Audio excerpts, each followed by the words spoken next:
Right, Rena. We talked about this right before the the session about what to do once they come out of it. She popped right back up. So just ask her how she's feeling. So, Charya, how are you feeling now? Like I've had a really good sleep. And like my brain feels very sparkly, like it's a bit like, ooh, what am I going to do? What's it going to be? I'm really excited. And I do get very excited about things. I'm a very excitable person. So I think that's a good thing. Yeah. It'll give me like energy to start thinking of ideas, and it'll be easier this time because I know how to do it. I mean, I'm not going to write a novel. It's not my thing.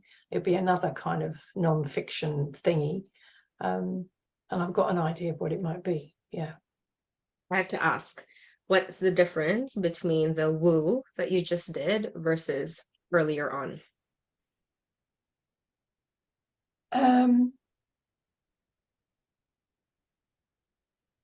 It's more of a looking forward thing, like being kind of almost enthralled about what can come next, rather than the kind of about what's going, a bit like what it's really weird. What it reminded me of was when I had my first daughter. As soon as she was born, I wanted to have another one because I so loved being pregnant and giving birth. It was the best thing ever. And I was desperate to have another one just to repeat the experience. And I had to settle into just enjoying my daughter for a while. But I was really like, and I would have gone on. I mean, I would have had kids like shelling bloody peas because it was really easy for me to get pregnant and give birth. It was really delightful. I was really hooked. But I didn't do that. I just had the two. Okay, that's enough. I don't want to do that with books. I think I might just keep on going writing books till I hit the end of my mental capacities. Yeah, but it feels really like I feel enlivened rather than before I came to this session. I was like so fucking tired. I was like, oh my God, which is always a sign, I think, of like resistance and whatever you want to call it.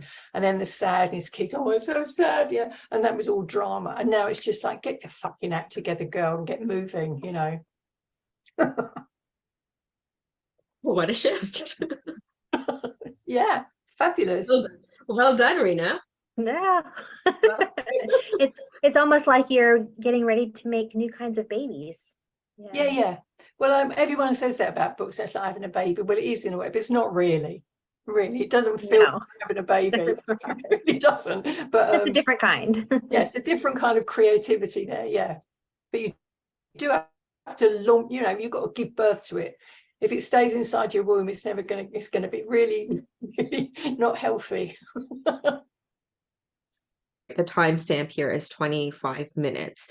And in just this small amount of time, even with me interrupting and talking a lot, Charya had an amazing breakthrough in that amount of time where she, the previous question that I asked her, what's the difference between the that you just did now versus earlier on in the session? That was a testing question to see if there was any shift. And as you can see, she had a very tangible, noticeable shift in how she feels, thinks, and acts and behaves, and now thinks about the situation regarding her book and what she is now feeling with regards to the future of the book. And now she's come up with this new idea that she is going to want a new book, and even compared this experience to having kids. And her mind, this is what I love really about ACH, because it really helps the client to form newer and better associations and newer learnings. This is where the neuroplasticity is starting to take place for her, where she's finding resources and going, remember that feeling like you had when you had children. Like it's similar to that, and it's drawing her new resources based on her current experiences in her current life, which is so much more powerful than any suggestion we could have ever given her, right? And look at her face now compared to the beginning of the session, right?